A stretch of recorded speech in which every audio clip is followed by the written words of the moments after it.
या देवी सर्वभूतेषु मां कूष्माण्डारूपेण संस्थिता नमस्तस्यै नमस्तस्यै नमस्तस्यै नमो नमः।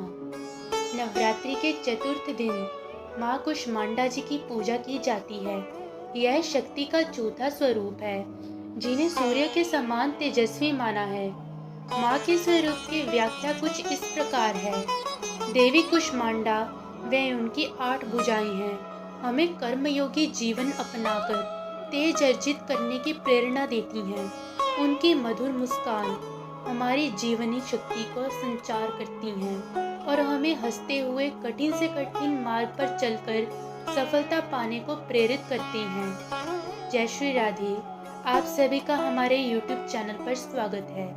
आज मैं आपको बताऊंगी माँ दुर्गा के चौथे स्वरूप माँ कूष्मांडा देवी के बारे में तथा उनकी पूजा विधि के बारे में। उसके लिए आप हमारे चैनल को सब्सक्राइब कर लें और बेल आइकन को दबाना ना भूलें ताकि ऐसी और भी कथाएं आप तक आसानी से पहुंच सकें। तो अब मैं आपको बताती हूँ माँ दुर्गा के चौथे स्वरूप माँ कूष्मांडा के बारे में। भगवती दुर्गा के चौथे स्वरूप का नाम है कूष्मांडा देवी। अपनी मंद हंसी द्वारा अंड अर्थात ब्रह्मांड को उत्पन्न करने का कारण इन्हें कूष्मांडा देवी के नाम से ही अभिहित किया गया है।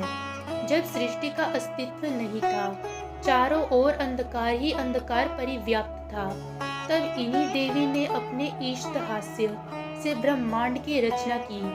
अतः यही सृष्टि की आदि स्वरूपा आदि शक्ति हैं। इनकी 8 भुजाएं हैं। इनके 7 हाथों में कमंडल, धनुष बाण, कमल पुष्प, अमृतपूर्ण कलश, चक्र तथा गदा है। 8वें हाथ में सभी सिद्धियों और निधियों को देने वाली जप माला है। एक पौराणिक कथा के अनुसार ऐसे कहा जाता है कि जब सृष्टि का अस्तित्व नहीं था, तब इन्हीं देवी ने ब्रह्मांड की रचना की। यही सृष्टि की आदि स्वरूपा आदि शक्ति हैं। इनका निवास सूर्यमंडल के भीतर के लोक में है। वहाँ निवास कर सकने की क्षमता केवल इसी देवी में है। इनके शरीर की कांति और प्रभा भी सूर्य के समान है। माँ कूष्मांडा की उपासना से भक्तों के समस्त रोग शोक मिट जाते हैं। इनकी भक्ति में आयु, यश, बल और आरोग्य की वृद्धि प्राप्त होती है। माँ कूष्मांडा अत्यल्प सेवा और भक्ति से ही प्रसन्न हो जाती हैं। इनका वाहन है शेर यानी सिंह।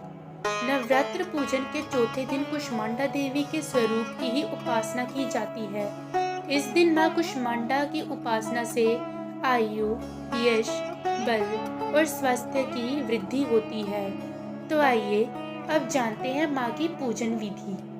नवरात्र में इस दिन भी रोज की भांति सबसे पहले कलश की पूजा कर माता कूष्मांडा को नमन करें।